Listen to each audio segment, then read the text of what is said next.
and I have Representative Kiyan Michael. I had all this great content. Did I not? You did.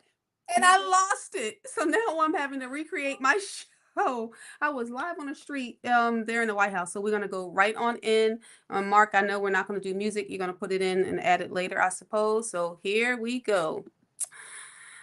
Good morning, good morning. Wake up, good morning. It's a wonderful and beautiful day. It is. It's rise and shine. It's a brand new day, and you're tuned in to Stay with Pastor Jay on WNZF News Radio. I'm your host, Pastor Jearlyn Dennie, and today's show is deeply personal, powerful, and timely as we approach Mother's Day. Today, I'm joined by a woman whose pain became purpose, whose grief became advocacy, and whose voice continues to impact our nation. My guest is Florida State Representative Kiyan Michael, an angel mom whose son Brandon was tragically killed by an illegal immigrant in 2007. Since that devastating loss, Representative Michael has become one of the strongest voices in America fighting for border security, immigration reform, and the protection of American families. And today, just hours before this broadcast, Representative Michael and I stood at the White House alongside angel moms and gold star moms as President Donald Trump honored mothers in the Rose Garden ahead of Mother's Day.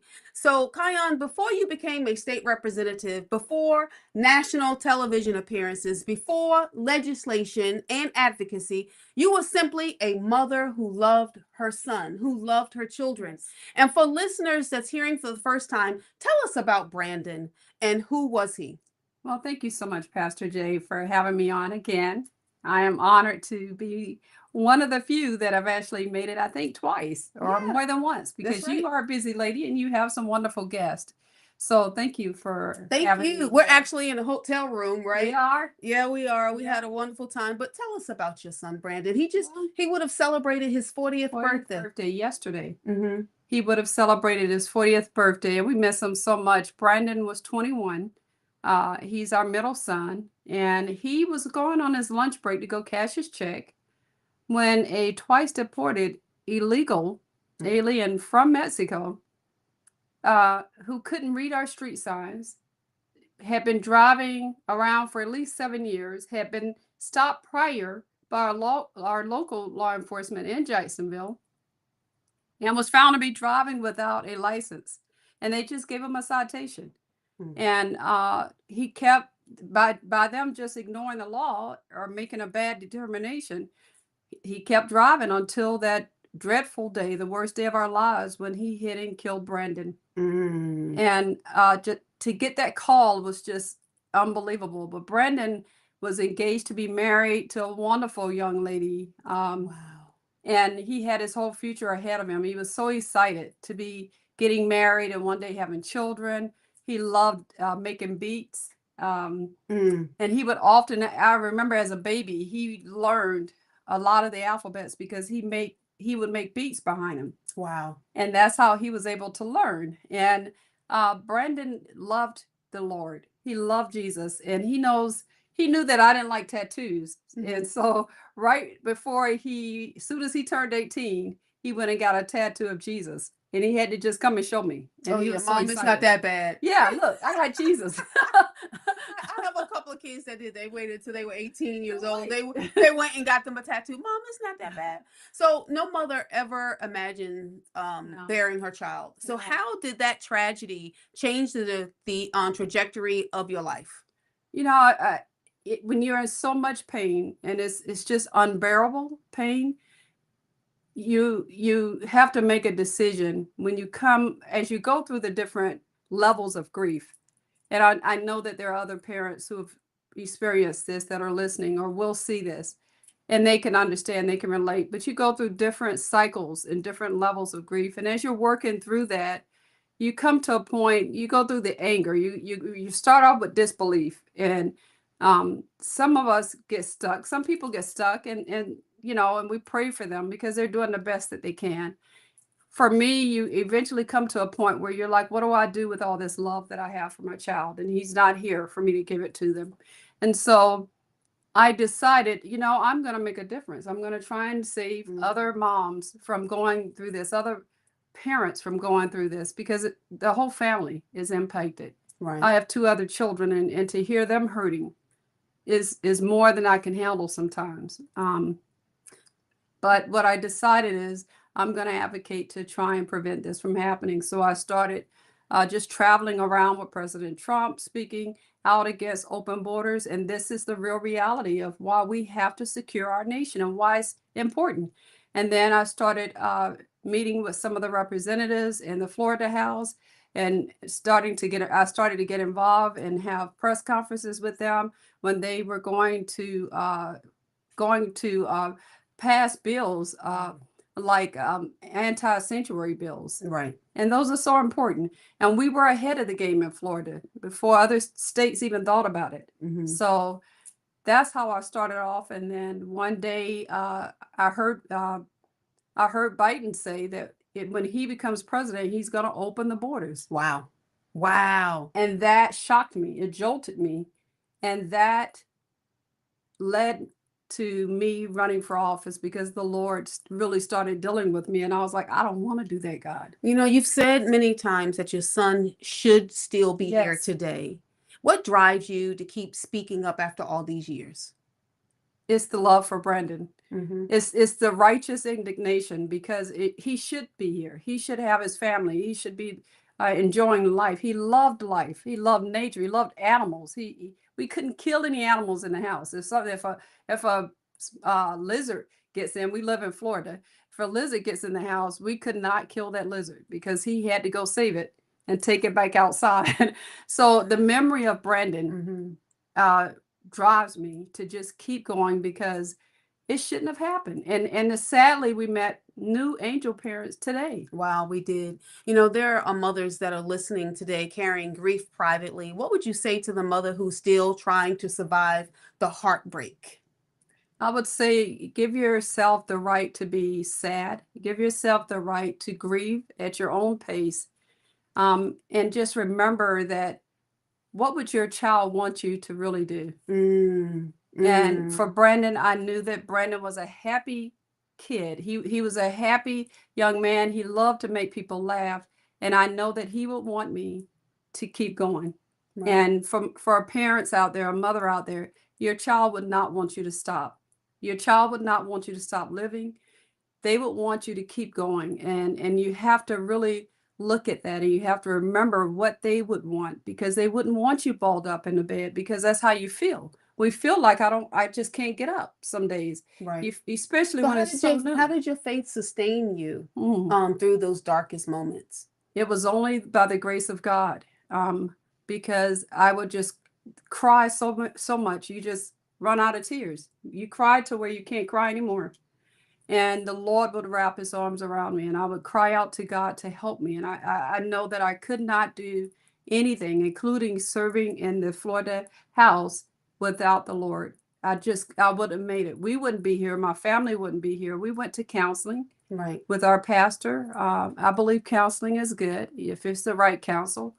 But I think that it's healthy because your mental health is real and It's real. it's important. It is. And we have to acknowledge that especially for our culture, we have to acknowledge that grief is real and our mental health is impacted and we could be triggered. The grief can be triggered by so many things.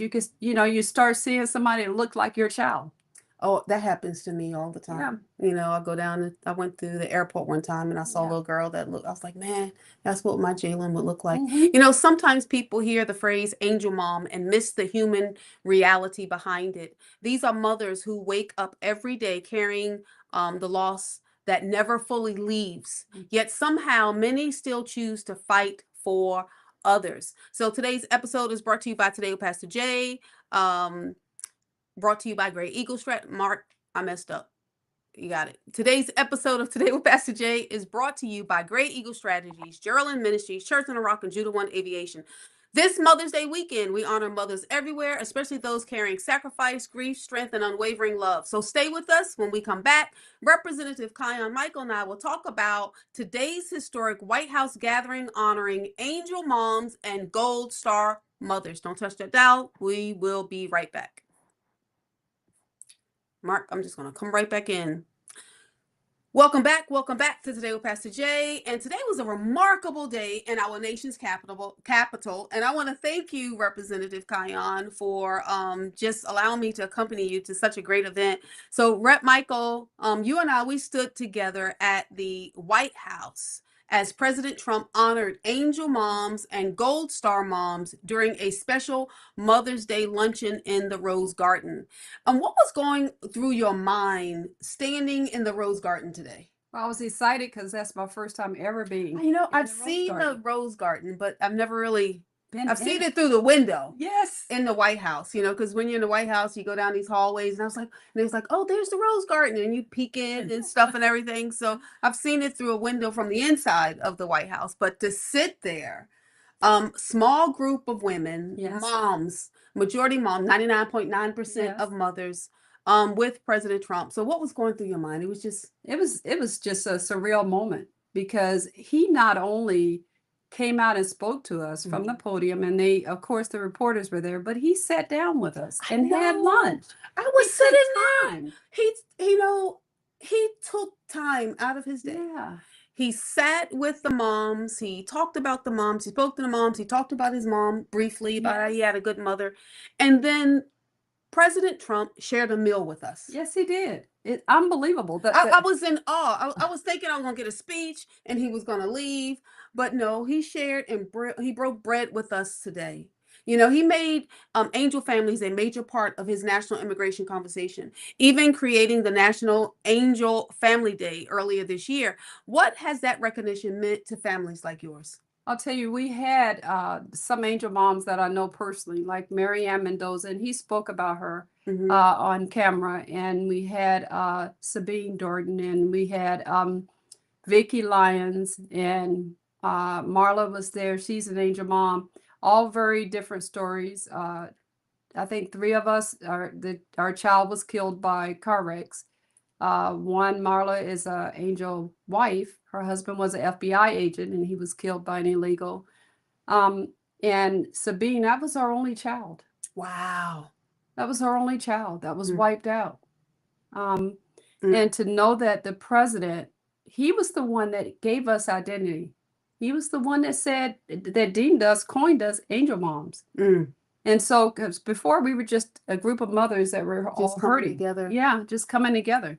So for him to sit down, bring us together to invite this was his first administration when he coined the yeah, term. it's the first one. Mm-hmm. And he mentioned today, he said, I am all mothers are special to me, but the angel mothers Yes. are very special. He did say that. And that just, wow, it just touched my heart. You've worked closely with national leaders on immigration issues. Do you believe America's finally taking border security seriously? I believe it. For the first time, we haven't had any crossings at the border. Can you imagine that? There was like over 100,000 a day. A day. I don't think people realize. They just said, I'm coming to America. Over 100,000 illegal immigrants have been pouring into this country every day, and now we've gotten days where there are none. None. President Trump said today that America now has the strongest border in history. And from your perspective, what policies have made the biggest difference, you think? I think cracking down on sanctuary cities, where you're telling illegals you are not going to be able to find sanctuary, where you can be hidden, where you can really not be held accountable for crimes that you commit against Americans on American soil in this city.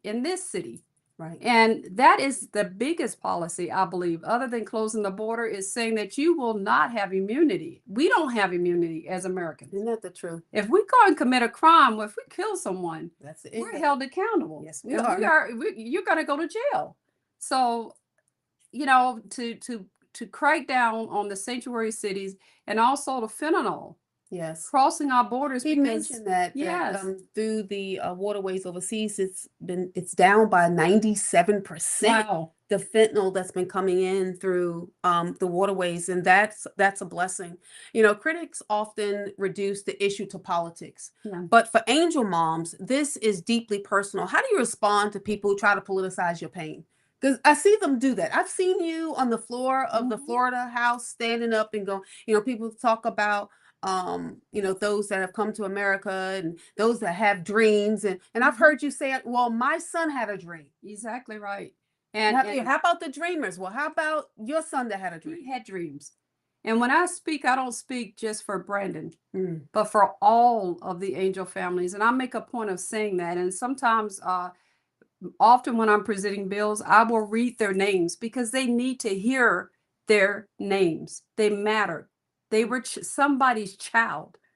And the way that I tell people, if this was your child, it wouldn't be political. If it was your child that was killed, you would know the pain that I'm walking in. And I would remind them, I'm right here. Here's a face. I'm not on the news. Somebody you don't know, you see me. I'm sitting up the aisle from you, weekend, day in and day out. And it's no excuse. So when they say, some of them will say, I'm sorry that what happened to your son, and I'll immediately say, there's no but. Because if he's not coming back. And that's the reality. He's not coming back. As much as work as we do here, when I go home, my child's not going to be home. And many others are never going to come home. So this is not politics. This is reality. This is where we are as a nation. This is why we have to stay on the entire problem that we have at our borders. They thank God for President Trump. And we have to really pray for his safety, because really I believe he was called for this time, and he could do what is being done right now. One thing I noticed today was the strength in that garden. Yeah. Not bitterness, not hatred, but strength. The strength of women coming together who have stood in the gap, that have turned their pain into purpose. Women who turn unimaginable pain into a movement of what you want to do. And this is our Mother's Day show. And we're going to talk a little bit more about that when we come back. We got to take another break. Don't go anywhere, guys. Don't touch that dial. You're listening to Today with Pastor Jay. Mark, how much time do I have? Mark. About 4. 4 minutes? 4 minutes? Okay. Welcome back. This is our Mother's Day show, and motherhood is about more than giving birth, right? It's about protecting, nurturing, praying, fighting, and standing guard over the next generation. So what does Mother's Day mean to you now? It's different because you're missing a child that can't tell you Happy Mother's Day. However, I celebrate the mothers who are here. And my mother is no longer with me. I miss her dearly. But there are a lot of people who are fortunate to have their mothers still here. And I always remind them, love on your mother, call your mom. So Mother's Day to me now means a celebration of the strength and the backbone, really, of our nation. What would Brandon think seeing his mother now serving in the Florida legislature and speaking nationally on behalf of families? What would Brandon say? He'd be so excited. He would be telling everybody, turn on the TV. My mom is talking right now. You got to listen to what she's got to say. And he's probably doing that in glory with other young people that have went on, and he knows them. I'm sure he was a gatherer of people. So I'm sure he would have found proud of his mom. Yeah, you think he'd be surprised? No, he would always tell me, Mom, you're going to do something just unimaginable, that's pretty big. I just don't know what it is. And I never knew that it would be, the cost would be him not being here. But he would tell me that all the time. He said, I can feel it, Mom. Right. What do you think most mothers are concerned about right now? I think mothers are concerned of raising their children in this upside down world. Yeah, we spoke with a mom today that was sitting at our table, and she had a 2-week-old, and she works for communications in the Trump White House. And one of the things that she had mentioned was she want her child to be able to grow up and be safe, to play in the front yard, and to just be in a safe environment. How we grew up was able to, walk to the mailbox without play all day. When you see that sun going down, when that light turn on, you better be home. But we live in a different America today. So if you could speak directly to every mother listening today, what would you want them to hear? Love your kids every day. Tell them that you love them. Show them that you love them. Hug them every day.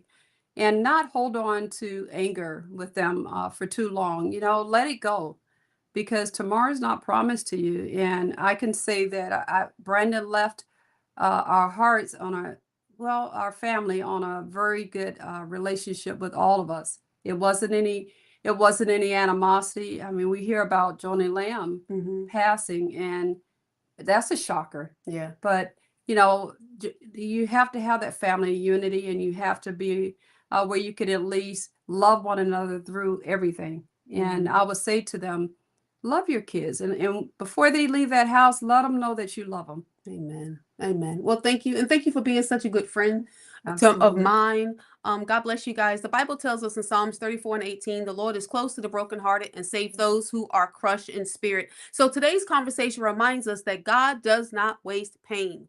Some mothers nurture children, some mothers raise leaders, and some mothers become warriors because tragedy forced them to fight for others. Warriors like my friend Kiyan here. And Kiyan Michael's story is not just about loss. It's about courage, it's about purpose, and it's about refusing to let another mother suffer in silence. So Representative Kiyan, thank you so very much for sharing your story. District 16? Yes, District 16 up there in Jacksonville Way. So your story, your heart, your fight with us today. And to every mother listening, whether today brings joy, grief, celebration, remembrance, know this: your love matters, your prayers matter, your sacrifice matters. So this Mother's Day, may we honor the strength of mothers everywhere, especially those who carry invisible wounds while still showing up for others every single day. All right, guys, you know what I say? Yesterday's gone. Tomorrow isn't promised. What are you going to do today? Today, you're going to stand up and you're going to fight. And remember, Jeremiah 31:15 says, Rachel weeping for her children, refusing to be comforted. So let's help our angel moms,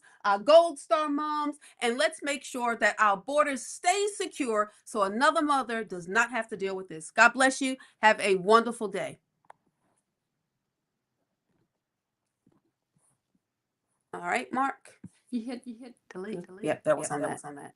You got it? Got it. Thank you. Thank you, Mark. I appreciate you. God bless you guys.